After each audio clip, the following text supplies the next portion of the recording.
안녕하세요. 제도권 주식 분석입니다. 제가 새롭게 모아가는 3배짜리 레버리지 ETF에 대해서 여러분들께 인사이트를 소개해 올리도록 하겠습니다. 최근에 한 달 동안 상장된 ETF들이 매력적인 것이 되게 많거든요. 특히나 빨간색으로 표시된 것이 새로운 컨셉의 ETF가 아닐까 생각이 듭니다. SMR, 소형 원자력 발전에 집중하는 솔 새로운 ETF고요. 채권형 ETF인데 사실 보면 채권형 ETF는 거의 없는데 회사채 ETF입니다. 은행 예금보다 약 1.5배 정도 추구하시는 분들, 안정적으로 나는 뭐 큰 욕심보다는 좀 지키고 싶다 하시는 분들한테 3개월 정도 전후 남은 채권들을 편입함으로써 한 4% 조금 안 되는 그런 금리를 줄 수 있는 그런 ETF가 상장되었다는 것도 새로운 컨셉일 것 같습니다. 그리고 에이스 미국 배당 퀄리티 같은 경우에는 슈드 포트를 할 때 사실 QQQ를 많이 조합을 하시거든요. 에이스 미국 배당 퀄리티와 QQQ 조합이 슈드 포트폴리오 조합보다 훨씬 나은 성과를 보였기 때문에 시드가 좀 부족하신 분들은 슈드를 20년 동안 모아갈 생각하지 마시고 기술주가 포함된 에이스 미국 배당 퀄리티에 대해서 한번 고민해 보실 필요가 있다. 그리고 차이나 테크 관련돼서도 어제 방송에서 소개시켜 드렸으니까 혹시 못 보신 분들은 좀 보시면 도움이 되실 것 같고요. SMR 상품은 사실 지금 상장 타이밍이 되게 괜찮게 올라오고 있습니다. 원전 행정명령 관련된 전망 최대 수혜주로 떠오르고 있는데 아직 시작도 안 했어요. 우라늄 가격이 이렇게 떨어지다가 조금 반등하고 있는 모습이고, 관련된 종목들도 그동안 하락세가 깊었지만 반등 초입에 있다라는 것을 좀 아시면 좋겠다라는 생각이고, 원자력이라고 하면 대통령 토론에도 나오는 정도로 맨날 뜨거운 감자이긴 한데 우리나라 원전하고는 차원이 다른 원전이다. 대형주가 중심을 잡고 있고 소형주들 범용성에 집중하고 있는, 가정용까지는 아니더라도 빅테크들이야 뭐 어차피 알아서 데이터 센터를 구축하고 알아서 냉각하고 알아서 전력을 끌어다 쓰겠지만 워낙 비용들이 많이 들다 보니까 소형 원전에 집중하고 있는 것이 이 컨셉이다라는 거예요. 그래서 조금 더 나아가서 제가 이 산업재, 제조업 산업재 요런 컨셉의 ETF 3배 레버리지를 드슬이라고 읽어봤는데요. 드래곤 슬레이어가 용을 잡는다라는 그런 의미 아니겠습니까? 그래서 드슬 ETF가 오늘 새롭게 소개시켜드릴 3배짜리 레버리지 ETF이다라는 겁니다. 배당 수익률이 5.98이에요. 그래서 장기 투자하기에도 크게 나쁘지 않은 성과를 보여줄 수 있을 것 같고요. 그리고 에티자산이라고 하는 것은 우리가 기본적으로 포트폴리오를 메인으로 모아가긴 하겠지만 이 에티자산이라고 하는 것에 대해서는 적은 시드로 큰 수익을 낼 수 있는 그런 역할을 할 수 있는 것이 대표적으로 속슬 아니면은 TMF 혹은 뭐 TQQQ 같은 거겠죠. 이렇게 가져가시거나 아니면 레버리지 좀 부담스럽다 하시는 분들은 ETF를 바탕으로 소프트웨어 AI나 아니면 뭐 커버드콜 같은 고배당 상품들, 아니면 조금 더 가게 되면 로봇이나 이런 것들을 한번 살펴볼 필요가 있는 것이 바로 자산을 언제까지 불리기만 할 건데, 아니 지키기만 할 건데 불려야지라고 하는 그런 컨셉인 거예요. 그래서 요거를 새롭게 한번 보시면은 일단 레버리지긴 한데 표준 편차가 생각보다 낮아요. 그래서 중간으로부터 변동성이 이렇게 되는 것이 아니라 생각보다 좀 낮다라는 그런 의미에서 조금은 속슬이나 TQ가 부담스러우신 분들한테는 조금은 도움이 될 수 있다라는 그런 생각이 듭니다. 종목을 살펴보면 최근 트렌드가 좀 보입니다. 이 SMR이라고 하는 이 컨셉에서 이 소울에서 집중한 것은 일단 대형주가 중심을 잡아주고는 있어요. 컨스텔레이션 에너지라고 하는 그룹은 1800년도 후반에 설립이 돼서 현재까지 안정적으로 운영되고 있는 공룡 회사고요. 나머지 급등한 종목들을 살펴보면 얘는 사이즈가 다 작아요. 보면 스타트업이었던 오클로가 있고요. 그다음에 SMR, 그다음에 UEC라고 하는 그룹도 있고, 그다음에 이 카메코로는 캐나다 그룹이라서 조금 열애로 하고요. 근데 이렇게 보면은 대형주들 빅테크들은 알아서 원전을 끌어오고 뭐 전력을 끌어오고 해서 냉각시키고 잘 운영하겠지만 실질적으로 산업을 끌어가는 것들은 이제 중견기업이나 소형기업들 아니겠습니까? 물론 가정까지는 아직까지는 모르겠지만 이런 기업들을 타겟으로 좀 편리성 있게 전력을 수급해보자라는 것이 그런 컨셉이었다라고 보는데, 조금 더 나아가 보면 사실 미국의 목적이 좀 궁금해지긴 합니다. 제가 느끼는 바는 이번에 러시아하고 우크라이나가 전쟁을 할 때 우크라이나가 앞서고 있다가 이제 반전하게 된 계기가 결국 자원이 부족했기 때문이다라고 생각이 들거든요. 그래서 안보는 안보인데 진짜 중요한 것은 에너지 안보다. 나라의 존망까지도 흔들 수 있는 것이 에너지 안보다라는 거예요. 이 책에 보면은 물론 뭐 석유나 왜 이렇게 안 써지냐? 석유나 뭐 석탄 혹은 뭐 천연가스가 메인이긴 하고 트럼프 얘기도 있습니다. 트럼프가 원래 에너지를 좋아하는데 에너지에서 돈을 많이 남겨 먹을 수 있으니까 좋아하는 것 같아요. 자, 근데 이제 문제는 사실 이 에너지를 살펴보면은 결국 제조업 분야란 말이죠. 제조업 분야고, 이 제조업 분야가 결국에는 지금 AI 시대에 왜 제조업이냐 하겠지만 이건 나중에 미래 먹거리인 거고요. 지금 제조업은 현재 상황에서 일자리가 또 연관이 됩니다. 일자리나 사회복지 이런 것들이 연관되다 보니까 사실 타겟이 결국 우리가 살펴보다시피 리쇼어링이라고 하는 거. 즉 관세를 때리는 이유가 미국으로 돌아와 와서 세금 주고 나라 건물 짓고 여기서 일해라는 건데 안 들어와? 그러면은 관세 이렇게 하고 있는 거잖아요. 그래서 보면은 이제 자국의 어떤 안보를 튼튼하게 하는 것에 있어서 에너지를 주요 중심으로 잡았다라고 그런 생각이 듭니다. 그래서 타겟은 결국 제조업과 에너지다라는 거. 그래서 좀 웃긴 거긴 한데 슈드 같은 경우에도 지금 배당을 7% 가까이 주던 화이자를 빼고 넣은 것이 바로 에너지 종목 코노코필립스거든요. 세계 에너지의 중심에 있는 코노코필립스랑 슐럼버거 같은 것들이 들어온 거 보면은 사실 에너지에 관련돼서 좀 생각을 달리 해볼 수도 있겠지 않나라는 생각을 해봅니다. 그래서 이런 것들을 바탕으로 이제 솔 미국 원자력 SMR은 기본 ETF로서 투자를 해볼 만한 가치가 있다라고 느껴지고요. 그다음에 나머지 경기 기반까지 오면 제조업과 그다음에 산업재에 투자를 해보는 ETF를 관심을 가질 필요가 있다라는 겁니다. 2050년까지 원자력 발전을 3배로 4배인데 이상하네. 트럼프도 원전을 지지하겠다라는 내용이고요. 보시면 여기 4배 있네요. 트럼프가 원전을 4배로 앞으로 2025년까지 좀 증가시켜 보겠다라는 거고 이재명은 지금 감원전 기조라서 계속해서 지금 강론을 일박하고 있는 그런 상황이고 뭐 중동 가가지고도 에너지 얘기하고 있는 그런 트럼프의 모습을 볼 수가 있고요. 그리고 바이든과 트럼프가 동시에 컨셉을 잡고 있던 것도 바로 에너지 쪽이었습니다. 게다가 원자력 쪽 발전이었죠. 그래서 뭐 AI 열풍 속에서 빅테크들은 알아서 잘 하겠지만 나머지 로드맵에서는 원전 기술의 지위 회복이 결국 원전을 뭐 다시 되살려보자 뭐 이런 것라기보다는 좀 다른 의미의 투자 관점이 필요하지 않나라고 생각하는 거죠.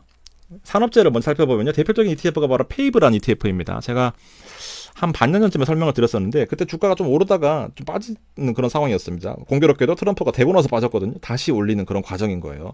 대부분의 에너지나 산업재, 제조업 쪽이 지금 빅테크가 물론 다시 반등하긴 했지만 같이 올라오고 있는 것이 심상치 않다라는 건데 왜냐하면 지금 기술주 같은 것들에 대해서는 퍼가 PER이 뭐 몇 배, 몇십 배, 몇백 배까지 올라가고 있는 새롭게 투자하는 측면에서는 좀 부담스러운 밸류에이션 그 레벨이다 말이죠.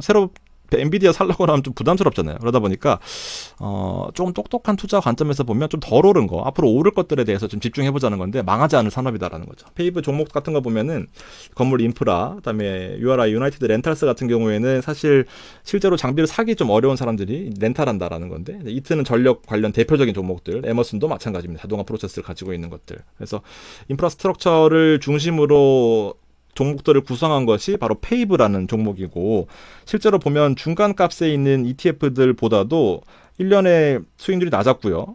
3년은 높았지만 5년 높았지만 최근 6개월은 낮았단 말입니다. 훨씬. 그런데 지금 한 달 동안은 급등하고 있는 모습 보여주고 있는 거죠. 좀 심상치 않고 최근 트렌드를 잘 반영하고 있지 않나라고 생각이 들어요.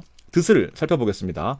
산업재에 대해서 정말 집중하고 있는 ETF인데요. 자, 여러 가지 산업에 집중합니다. 일단 배경 설명 먼저 드릴게요. 여러 가지 산업에 집중하는데요. 이 중에 모든 산업들이 다 유망한 산업이에요. 보시면 전력산업, 제조업, 국방, 항공우주, AI 기본입니다. 데이터센터 들어가 있고요. 여기다가 이제 에너지와 원전까지 들어가 있는 거거든요. 에너지, 산업재 섹터 투자한다라는 거예요. 이 중에 하나만 들어오더라도 레버리지가 3배고 연관된 산업들이기 때문에 사실 가능성이 매우 크다라고 봅니다. 디렉션에서 나온 데일리 산업재의 변동성의 3배에 투자하는 그런 ETF인 거고요. 디렉션입니다. 2017년 상장했는데 뭐 최근 들어서 조금 각광을 받고 있는 그런 환경이고 배당 수익률도 지금 5.98까지 나온다. 수수료가 좀 비쌉니다. 1% 가까이 되니까 되게 비싼 거긴 해요. 산업재 섹터 1, 2 수익률을 3배로 추정한다라는 컨셉인 건데 생각보다 변동폭이 크진 않다. 자, 종목 설명을 한번 드려볼게요. 드슬, 이름도 되게 예쁘지 않나요? 드슬 ETF의 종목을 살펴보면은요, 최근 자료인데 레버리지 상품에서 가장 먼저 들어가 있는 것이 바로 현금성 자산들입니다. 뭐 청산할 때를 대비해서 그런 건지 모르겠지만 항상 현금성 자산을 들고 있다라는 거. GE 들어가 있고요, 우버 들어가 있고, RTX 들어가 있습니다. 캐터필러랑 보잉, 허니벨 이런 거 들어가 있는데 실제로 여러분들이 들어보셨거나 뭐 대충 아시거나 그런 내용이긴 한데 제가 한 번 더 종목에 대해서 정리를 해드릴게요. 그래서 여기 살펴보면 종목들 몇 가지를 제가 따로 가지고 왔는데 GE라고 하는 것은 제너럴 일렉트릭 다 아시죠? 여기 보면 주가가 이렇게 단기간으로 올라온 것처럼 보이지만 역사적으로도 계속 이렇게 올랐습니다. 그냥 계속 오르기만 하는 그런 종목이에요. 전기는 기본으로 들어가 있죠. 그러면서 GE 에어로스페이스 비즈니스를 좀 잘 유심히 보셔야 되는데 이 비즈니스가 결국 국방과 항공과 우주와 AI와 통합 세그먼트를 모두 다 다루고 있고 여기 서비스까지 유지 보수를 한다라는 건데 더 중요한 것은 여기다가 원자력이 들어가 있다라는 겁니다. 원자력 관련돼서 설계 유지 보수까지 나라와 함께 하고 있는 그런 컨셉이다라는 거예요. 절대 망하지 않을 산업이다라는 거죠. 그래서 GE 보시면 되고 그다음에 여기 컨셉을 보면 전력, 국방, 제조업, 항공우주 되게 컨셉들이 좋거든요. 여기에 이제 한 가지 더 추가될 것이 바로 캐타필라입니다. 노란색 포크레인, 노란색 불도저, 노란색 지게차 이런 것들 보면 건설 쪽 도로 인프라 까는 것에 있어서 캐타필라가 빠질 수 없거든요. 최근에 주가가 많이 밀렸다가 반등하고 있는 그런 모습입니다. 대부분 다 이렇게 주가가 단기간에 빠졌다가 반등하고 있는 초입이다라고 보실 수 있겠죠. 최소한 400불은 가지 않을까요? 도로 재생이나 채굴 이런 기간 산업에 투자하고 있는 것이 이 산업재 컨셉인 건데 이 3배 레버리지를 투자하는 거예요. 그래서 로키드 마틴도 여기 들어가 있고요. TT 트레인 테크놀로지스 아까 보셨죠. 건설, 원자재 이런 것들. 로키드 마틴은 지금 방산주인데 마찬가지로 원자력에 대해서 설계, 유지, 보수 같이 하고 있습니다. 그러니까 원자력이 기본적으로 다 깔려있는 종목들입니다. GE 버노바도 마찬가지로 좀 살펴볼 필요가 있는 그런 종목인 건데 에너지 관련돼서 GE 버노바는 전력 인프라 기술, 재생에너지, 지속가능한 에너지 모든 것들이 다 들어가 있고 미국 정부와 또 같이 일을 하고 있어요. 주가가 빠지지 않고 계속 올라간다는 특징. 그리고 에너지 저장 관련돼서 에너지 패권국에 대한 그런 꿈을 꾸고 있는 미국한테 도움이 될 거다라는 생각이 들고요. 원자력 발전 설계, 유지, 보수하고 있습니다. 그래서 이런 컨셉들이 다 끼어 있는 거 보면은 요 드슬이라는 ETF의 컨셉 자체가 웬만하면 망하지 않는 그런 기간 산업에 투자하고 있다라는 거죠. 속슬도 사실 반도체가 망하지 않을 거 아닙니까? 제가 쓰고 있는 마이크, 펜, TV, 컴퓨터, 리모컨, 밥솥 다 들어가는데 반도체가 망하지 않을 거니까 실제로 계속해서 시드를 잘 모아갈 수 있다라고 한다면 절대 지지 않을 산업이다라고 표현이 들고 거기서 이제 중요한 것이 표준 편차에 대한 개념인 거고요. RTX 코퍼레이션 좀 중요한 포인트가 방위산업이에요. 로키드 마틴 비슷한 건데 원전에 대한 대응 기술까지도 가지고 있다. 미 국방부와 같이 또 하고 있다 보니까 주가가 안 빠지죠. 그래서 소형 모듈 개발을 협업하고 있는 RTX도 여러분들이 종목이 낯설 수 있겠지만 이렇게 하나씩 살펴보면 또 친근하게 느껴질 거거든요. 그래서 제가 종목을 설명드리는 것에 대해서는 정말 고르고 고른 것들이니까 좀 살펴볼 필요가 있습니다. 그래서 표준 편차를 살펴보면 보시면 68% 확률로 3.8%밖에 안 움직입니다. 확률적으로 1일 변동성의 3배를 추정하기 때문에 1일 변동성에서 가장 많이 빠지는 숫자가 일단 68%의 확률로 3.8이다라는 거고 여기에 시그마가 그 표준 편차의 1표준 편차입니다. 그래서 이 표준 편차는 1시그마에다가 곱하기 2를 하는 거거든요. 그러면은 95%의 확률, 거의 대부분의 확률로 정기 분포를 가정했을 때 7.6% 안에 오르거나 내리거나가 다 있다라는 거죠. 그러니까 오르거나의 7.6%, 빠지거나의 7.6%, 그리고 여기 좀 더 넓은 확률의 68%의 확률로 위로 3.8%가 오르거나 아니면은 이제 밑으로 3.8%가 빠진다라는 건데 어쨌든 제가 느끼기에는요. 이 표준 편차까지는 지금 흐름상 잘 안 올 것 같아요. 그래서 1표준 편차에서 한 3번 정도 나눠 사신다라고 생각하시고 조금 비교적 중장기 투자를 해보면은 배당도 받아가는 컨셉으로 나쁘지 않은 성과를 기록할 수 있을 것 같다라는 겁니다.